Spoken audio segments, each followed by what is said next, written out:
La Genèse, chapitre 50. Joseph se jeta sur le visage de son père, pleura sur lui et le baisa. Il ordonna aux médecins à son service d'embaumer son père, et les médecins embaumèrent Israël.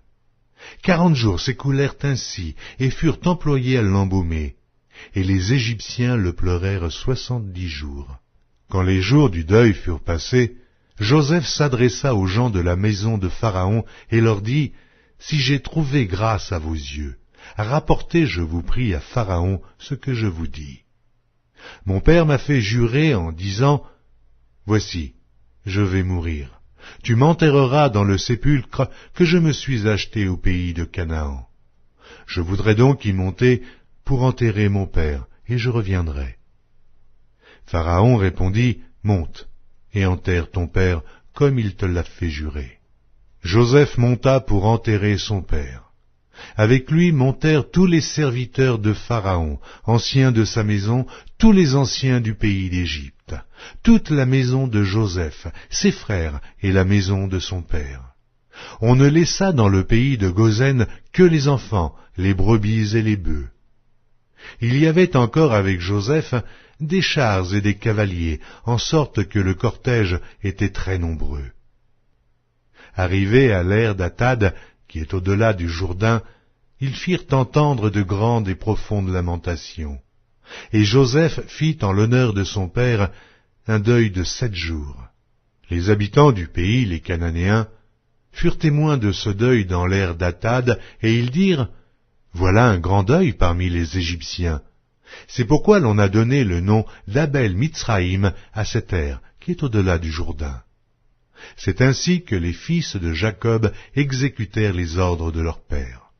Ils le transportèrent au pays de Canaan et l'enterrèrent dans la caverne du champ de Macpéla, qu'Abraham avait acheté d'Éphron le Héthien comme propriété sépulcrale qui est vis-à-vis de Mamré.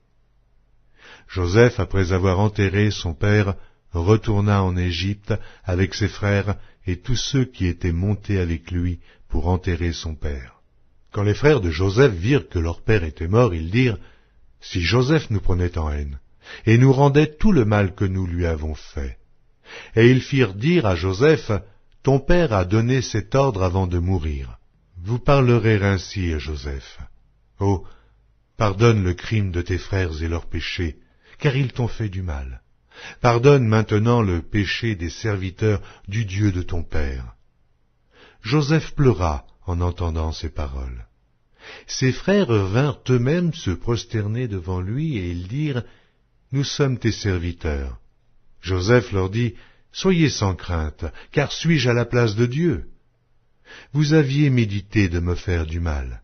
Dieu l'a changé en bien, pour accomplir ce qui arrive aujourd'hui, pour sauver la vie à un peuple nombreux. Soyez donc sans crainte, je vous entretiendrai, vous et vos enfants. » Et il les consola en parlant à leur cœur. Joseph demeura en Égypte, lui et la maison de son père. Il vécut 110 ans. Joseph vit les fils d'Éphraïm jusqu'à la 3e génération, et les fils de Makir, fils de Manassé, naquirent sur ses genoux.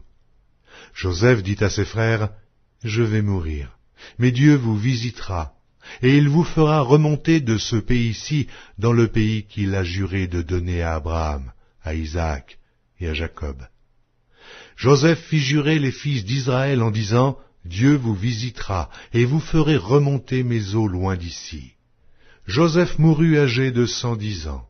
On l'embauma, et on le mit dans un cercueil en Égypte.